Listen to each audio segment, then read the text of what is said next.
অনেকক্ষণ হয়ে যাওয়ার পরও উৎসর থেকে কোনো উত্তর না পেয়ে রূপকথা তার দিকে তাকালো। তাকিয়ে ভীষণভাবে হতাশ হলো, কারণ উৎস ঘুমিয়ে পড়েছে। উৎসর ঘুমন্ত মুখটা দেখে রূপকথার রাগ হওয়ার পরিবর্তে মায়া হলো। বলল, ক্লান্ত ছিল হয়তো, তাই ঘুমিয়ে পড়েছে। এরপর কিছুক্ষণ উৎসর দিকে চুপচাপ তাকিয়ে থেকে তাকে আরো শক্ত করে জড়িয়ে ধরল। উৎসকে নিয়ে ভাবতে ভাবতে কিছুক্ষণের মধ্যেই রূপকথাও ঘুমিয়ে পড়ল। সকাল 10টায় আয়েশা বেগম আর ফারুক সাহেব চট্টগ্রামের উদ্দেশ্যে রওনা দিল। যাওয়ার আগে রূপকথাকে অনেকগুলো উপদেশ দিয়ে গেল। রূপকথা সব উপদেশ মনোযোগ সহকারে শুনল। তাদের আশ্বস্ত করে বলল, মাত্র 2 দিনেরই তো ব্যাপার, এত চিন্তা করছেন কেন? আপনারা নিশ্চিন্তে যান, এত টেনশন করতে হবে না। আয়েশা বেগম বলল, তুমি রান্না জানো না, এটাই তো বড় টেনশন। রূপকথা মন খারাপ করে বলল, এবার শিখে নেব। ফারুক সাহেব উৎসকে বলল, সার্ভেন্টরা সবাই ছুটিতে, মনে রাখবে বাসায় শুধু তুমি আর রূপকথা আছো, তাই খবরদার ওকে রেখে ভুলেও বাইরে কোথাও যাবে না। উৎস বলল, ঠিক আছে, এত চিন্তা করতে হবে না। এবার আল্লাহর নাম করে বেরিয়ে পড়ুন। ড্রাইভার অনেকক্ষণ ধরে অপেক্ষা করছে। এরপর দুজন বিদায় নিয়ে বেরিয়ে পড়ল। তারা যেতেই রূপকথা মেইন দরজা লাগিয়ে লিভিং রুমে বসে বলল, পুরো বাসা কেমন খালি খালি লাগছে। উৎস তার পাশে বসে বলল, তা তো লাগছেই। রূপকথা বলল, ধুর, ভালো লাগছে না, একা একা কি করব বুঝতে পারছি না। উৎস বলল, কি করবে মানে? পড়তে বসো, পড়ালেখা তো একদম লাটে তুলে দিয়েছো। রূপকথা ভ্রু কুঁচকে বলল, এতক্ষণে কি পড়তে বসবো?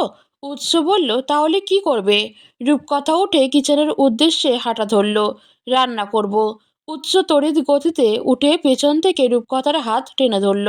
বলল, কোনো দরকার নেই। রূপকথা বলল, আরে দরকার আছে, আমাকে রান্না শিখতে হবে। উৎস বলল, কোথাও পুড়ে টুড়ে গেলে তখন কি হবে? রূপকথা বলল, আরে সমস্যা নেই, রান্না শিখতে গেলে তো এমন একটু হাত তো পুড়বেই। উৎস বলল, তার মানে কি? তুমি ঠিক করে নিয়েছো রিঙ্কির বিয়েতে পোড়া হাত নিয়ে যাবে? রূপকথা বলল, আরে কিচ্ছু হবে না আমার। আপনি আগে থেকেই এত শিওর হয়ে যাচ্ছেন কেন আমার হাত পুড়বে? উৎস বলল, বিশ্বাস আছে। রূপকথা রাগ হওয়ার ভান করে বলল, হাত ছাড়েন, বাবুর আব্বু তরকারি পুড়ে যাচ্ছে। রূপকথা এমন কথা শুনে উৎস অটোমেটিক তার হাত ছেড়ে দিল। কি বলল এই মেয়ে? মাথা ঠিক আছে নাকি শীতে পাগল হয়ে গেছে? উৎস হাত ছাড়তেই রূপকথা কিচেনে চলে গেল। যেতে যেতে বলল, একটু মজা করলাম। বাই দা ওয়ে, কি খাবেন? কি রান্না করব? উৎস বলল, যা মন চাই করো। রূপকথা বলল, ওকে। রূপকথা কিচেনে গিয়ে কোথায় কি আছে সবটা ভালো করে একবার দেখে নিল। এরপর উৎসকে ডেকে বলল, আমার ফোনটা এনে দিন। উৎস জিজ্ঞেস করলো, কোথায় রেখেছো? রূপকথা বলল, রুমেই আছে, আমি তো সকাল থেকে এখনো ধরিনি। উৎস বলল, আচ্ছা, আনবো? কিন্তু তার আগে বলো, তুমি এখন ফোন নিয়ে কি করবে? রূপকথা বলল, কি করব মানে, ইউটিউব দেখে রান্না করব। উৎস বলল, কি রান্না করবে? রূপকথা হাসি মুখে বলল, বিরিয়ানি। উৎস রূপকথার এক হাত নিজের হাতের মুঠোয় এনে অনুরোধের স্বরে বলল, বাদ দাও না প্লিজ। রূপকথা বলল, কেন বাদ দিব? উৎস বলল, তার থেকে ভালো তুমি কি খাবে বলো, আমি অনলাইনে অর্ডার করছি। রূপকথা বলল, না না না, আজকের আপনাকে আমার রান্না করা খাবারই খেতে হবে। উৎস বলল, অন্যদিন খাবো, প্রমিস। রূপকথা বলল, না, আজকেই। উৎস বলল, কিছু হয়ে গেলে তখন কি করবে? রূপকথা বলল, কিচ্ছু হবে না, নিশ্চিন্তে থাকুন। উৎস এবার মুখ গম্ভীর করে ধমক দিয়ে বলল, সবসময় জেদ ভালো লাগে না। আমার একটা কথা শোনো না তুমি, সব সময় নিজের কথা উঁচুতে রাখো। রূপকথা কিছু বলল না, চুপচাপ দাঁড়িয়ে আছে। উৎস তার হাত ছেড়ে বলল, আর কোনো কথা শুনতে চায় না, সোজা রুমে যাবে। উৎস হাত ছাড়তেই রূপকথা রুমে চলে গেল। উৎস সেদিকে তাকিয়ে একটা দীর্ঘশ্বাস ছেড়ে বলল, আল্লাহ, কি দিলা এটা? এত ঘাটতেরা মানুষ কিভাবে হয়? অন্যদিকে রূপকথা মন খারাপ করে রুমে এসে গায়ে কমফোর্টার জড়িয়ে শুয়ে পড়ল। এরপর নিজে নিজেই বলল, লোকটা সবসময় আমার সঙ্গে এমন করে, ধুর, আর কথাই বলবো না। একটু পর উৎস রুমে এসে দেখে রূপকথা নাক মুখ ঢেকে কমফোর্টার জড়িয়ে শুয়ে আছে। উৎস গিয়ে রূপকথার পাশে বসলো। বলল, কেন শুধু শুধু আমাকে রাগিয়ে দিয়ে বকা খাও? রূপকথা কোনো সাড়া শব্দ নেই। উৎস বলল, হয়েছে, আর মন খারাপ করতে হবে না, ওঠো। উৎস অনেকক্ষণ অপেক্ষা করেও যখন রূপকথার কোনো সাড়া শব্দ পেল না, তখন কমফোর্টারের এক সাইডে উঠিয়ে সেও রূপকথার সঙ্গে লেগে শুয়ে পড়ল। রূপকথাকে পেছন থেকে জড়িয়ে ধরে উন্মুক্ত ঘাড়ে চুমু খেয়ে বলল, সরি সরি সরি। রূপকথা তাকে নিজের থেকে সরানোর চেষ্টা করলো, কিন্তু এক চুলও সরাতে পারল না। রূপকথার ব্যর্থ চেষ্টা দেখে উৎস বলল, আমি নিজে থেকে না সরলে তোমার সাধ্য নেই আমাকে সরানোর। রূপকথা কিছু বলল না। উৎস রূপকথার ওপর দিয়ে তার অন্য পাশে চলে গেল। মুহূর্তের ব্যবধানে উৎসকে নিজের সামনে দেখে কিছুটা চমকালো রূপকথা। বলল, বানরের মতো এত লাফালাফি করছেন কেন? উৎস বলল, সরি। রূপকথা বলল, নাটক না করে সরুন সামনে থেকে। উৎস বলল, নাটক না, সত্যি আই এম সরি। রূপকথা কিছু বলল না, উল্টো রাগ দেখিয়ে অন্যদিকে ঘুরে যেতে চাইল, তবে পারল না। উৎস বাধা দিল। এতে রূপকথা তেজ দেখিয়ে বলল, অশান্তি লাগছে, ছাড়ুন আমাকে। এ কথার পিঠে উৎস কিছুক্ষণ চুপচাপ রূপকথার দিকে তাকিয়ে রইল। এরপর তার বক্ষে মুখ গুজে বলল, শুধু শুধু রাগ করো। রূপকথা উৎসকে নিজের কাছ থেকে সরাতে চেয়ে বলল, কিসের রাগ? কোনো রাগ নেই আমার। উৎস বলল, তাহলে মুখটা এমন করে রেখেছো কেন? রূপকথা বলল, কেমন করে রেখেছি? উৎস বলল, আমার মতো কেমন গম্ভীর করে রেখেছো? রূপকথা বলল, নিজে এমন ওভাবে থাকলে দোষ নেই, শুধু আমি থাকলেই দোষ। উৎস বলল, আচ্ছা। রূপকথা বলল, কি আচ্ছা? মেজাজটাই খারাপ করে দিলেন, আর জীবনে রান্নাই করব না। উৎস বলল, আচ্ছা। রূপকথা বলল, আর একবার আচ্ছা বলেন, ঠোঁট সেলাই করে দেব। উৎস কিছু বলল না। রূপকথাই বলল, আমার সব কিছুতেই শুধু ধমক, ধমক আর ধমক। উৎস রূপকথার বুক থেকে মুখ তুলে গম্ভীর মুখে জিজ্ঞেস করলো, এ থেকে তুমি বিরক্ত বোধ করো? রূপকথা বলল, তো করব না। উৎস আর কিছু বলল না, চুপচাপ রূপকথাকে ছেড়ে অন্য রুমে চলে গেল। উৎসর এমন আচরণ দেখে রূপকথা বুঝতে পারল না উৎস রেগে গেল নাকি এভাবে চলে গেল কেন। উৎস নিজেদের রুম থেকে বেরিয়ে স্টাডি রুমে চলে গেল। একটু পরই তার ভিডিও কনফারেন্সের একটা মিটিং আছে, বেমালুম ভুলে গিয়েছিল। ভাগ্যিস এখন মনে পড়ল, না হলে বড্ড দেরি হয়ে যেত। উৎস স্টাডি রুমে বসে সাদিককে কল দিল। কল রিসিভ হতেই উৎস জিজ্ঞেস করলো, মিটিং রুমে সবাই উপস্থিত হয়েছে? সাদিক বলল, জি স্যার। উৎস বলল, ওকে, আমি জয়েন করছি। এরপরই উৎস মিটিংয়ে জয়েন করলো। সে জয়েন হতেই মিটিং শুরু হলো। উৎস একটা বিষয়ে সবার কাছ থেকে মতামত চাইলো। এরপরই সবাই একে একে নিজেদের মতামত দেওয়া শুরু করলো। উৎস চেয়ারে আরাম করে হেলান দিয়ে বসে সবার মতামত শুনতে লাগলো। উৎস ওভাবে চলে যাওয়াতে রূপকথার মনে খচখচ করছে। নিজে নিজেই বলল, যাই উঠি, লোকটা কোথায় গেল দেখি। রাগটাগ করলো কি না আল্লাহই জানে। দূর, আমিও না, ওভাবে কেন যে বলতে গেলাম। এসব বলতে বলতে রূপকথা উঠে ওড়নাটা ঠিক করে রুম থেকে বের হলো। প্রথমেই নিচে গিয়ে দেখলো মেইন দরজা বন্ধ। বুঝলো উৎস বাসায় আছে, বাইরে কোথাও যায়নি। এরপরই রূপকথা কি মনে করে যেন স্টাডি রুমে চলে গেল। উঁকি মেরে দেখলো উৎস ভেতরেই আছে। গম্ভীর মুখে চেয়ারে হেলান দিয়ে বসে খুব মনোযোগ সহকারে ল্যাপটপে কিছু দেখছে। রূপকথা কিছুক্ষণ দরজার বাইরে দাঁড়িয়ে রইল। উৎসর গম্ভীর মুখটা দেখে তার ভেতরে যাওয়ার সাহস হচ্ছে না। যদি ধমক দেয়। রূপকথা অনেক ভেবে পা টিপে টিপে উৎসর দিকে হাঁটা ধরল। উৎস সবার কথা শুনতে এতটাই মগ্ন ছিল যে রূপকথা যে তার দিকেই আসছে সেদিকে তার হুঁশ নেই। রূপকথা উৎসর পাশে গিয়ে তার মুখটা নিজের দিকে ঘুরালো। পাশে রূপকথাকে দেখে চমকে উঠল উৎস। তড়িৎ গতিতে মিটিং থেকে বেরিয়ে ল্যাপটপের শাটার নামিয়ে দিল। এরপর কান থেকে ব্লুটুথ হেডফোনটা খুলে বলল, মিটিংয়ে আমি। সঙ্গে সঙ্গে রূপকথা উৎসর থেকে দূরে সরে গেল। বলল, সরি সরি, আমি বুঝতে পারিনি। আচ্ছা, আপনি মিটিং শেষ করুন, আমি পরে আসছি।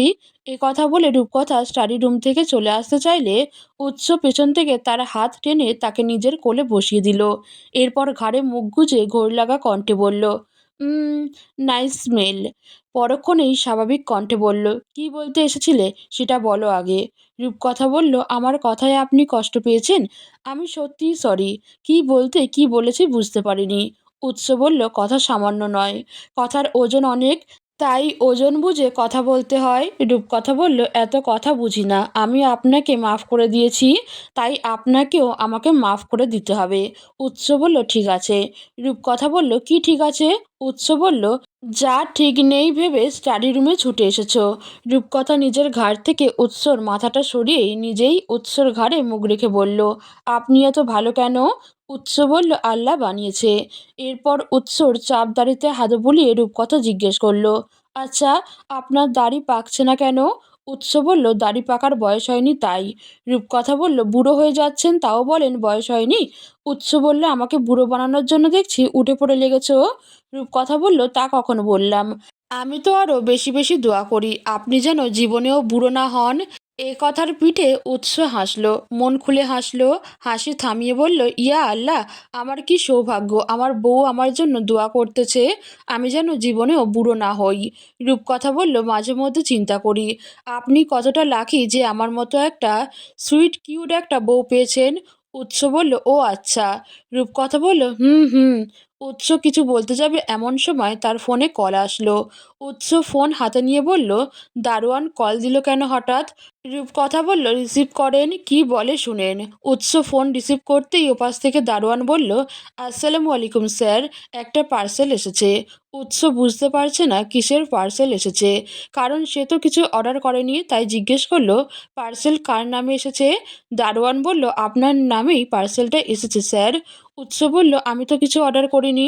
পরক্ষণেই আবার রূপকথার দিকে তাকিয়ে দারোয়ানকে বলল, আচ্ছা ওয়েট।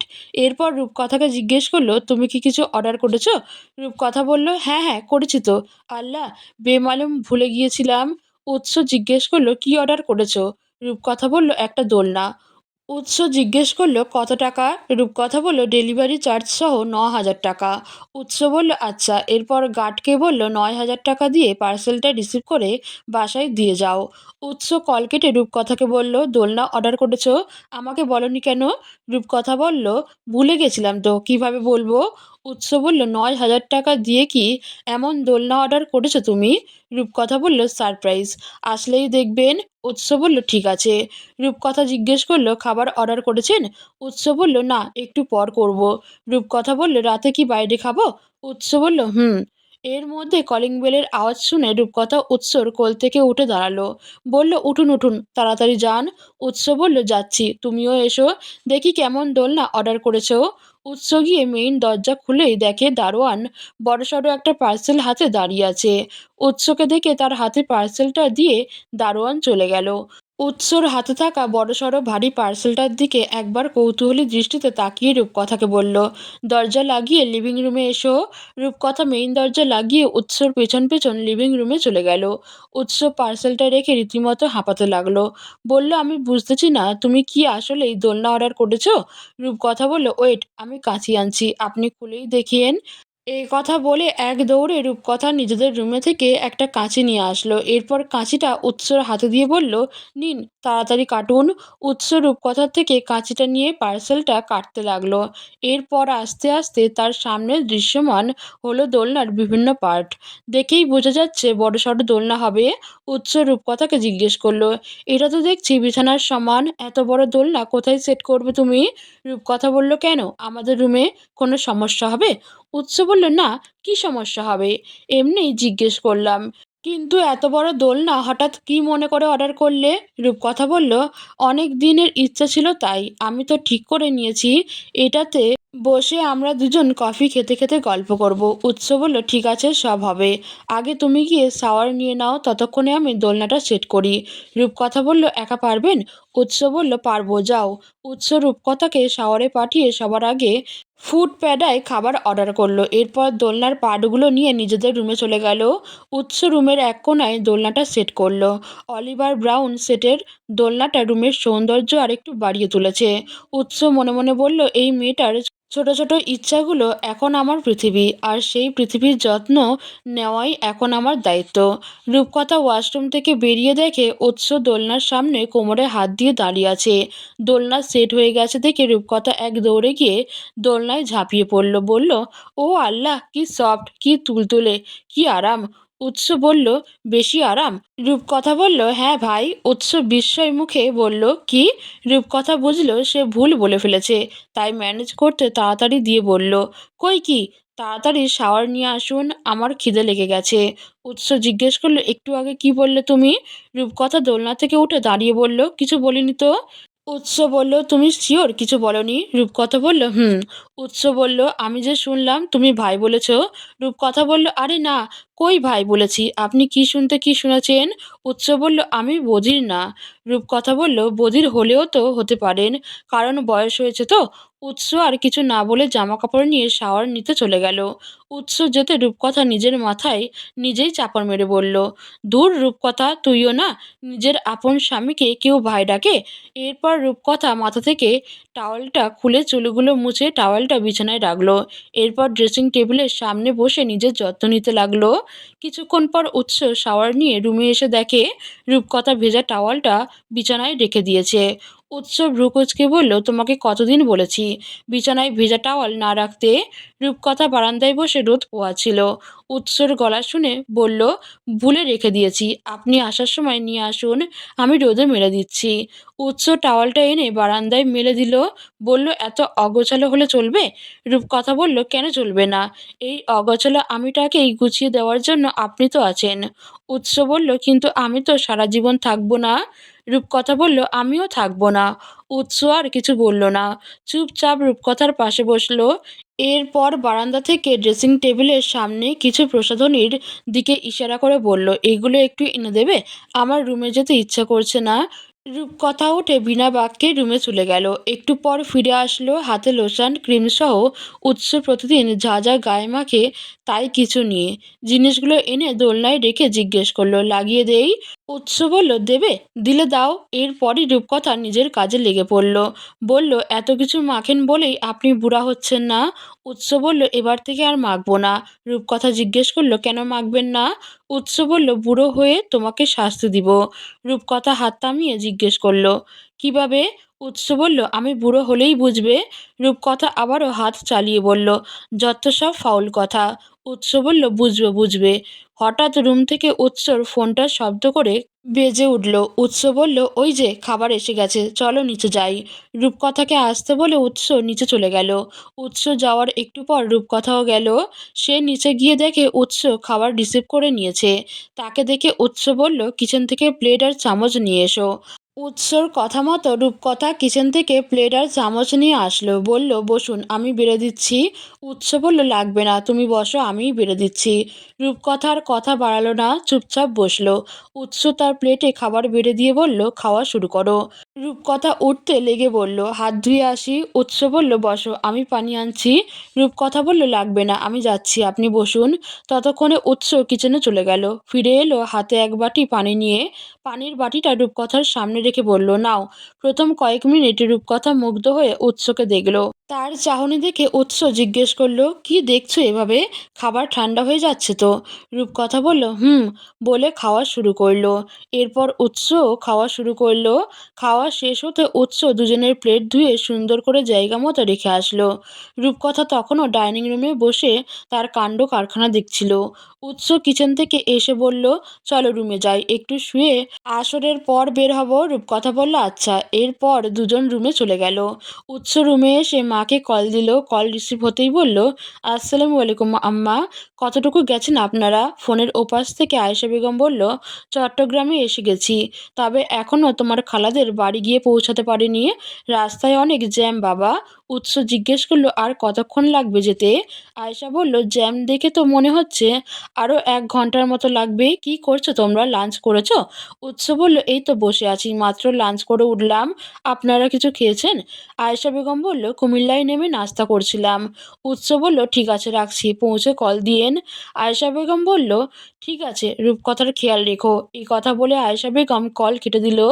কল কাটতেই রূপকথা উৎসকে জিজ্ঞেস করলো, পৌঁছাতে আর কতক্ষণ লাগবে? উৎস বলল, রাস্তায় জ্যাম, আরও 1 ঘন্টার মতো লাগবে বলল। রূপকথা বিছানায় শুয়ে গায়ে কমফোর্টার টেনে বলল, একদম সকাল সকাল বের হলে মনে হয় ভালো হতো, জ্যামে আটকাতো না। উৎস বলল, হুম, তুমি কি এখন ঘুমাবে নাকি? রূপকথা বলল, এছাড়া আর কি করব, আসুন আপনিও ঘুমান। উৎস বলল, এখন ঘুমালে টাইম মতো উঠতে পারবে? রূপকথা বলল, আপনি ডেকে দিবেন। উৎস বলল, আচ্ছা, বলে রূপকথার পাশে গা ঘেঁষে শুয়ে পড়ল।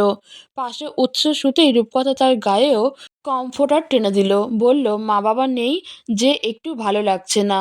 উৎস রূপকথাকে আরও কাছে টেনে নিজের সঙ্গে একদম মিশিয়ে নিল। বলল, আচ্ছা, একটা সত্যি কথা বলবে?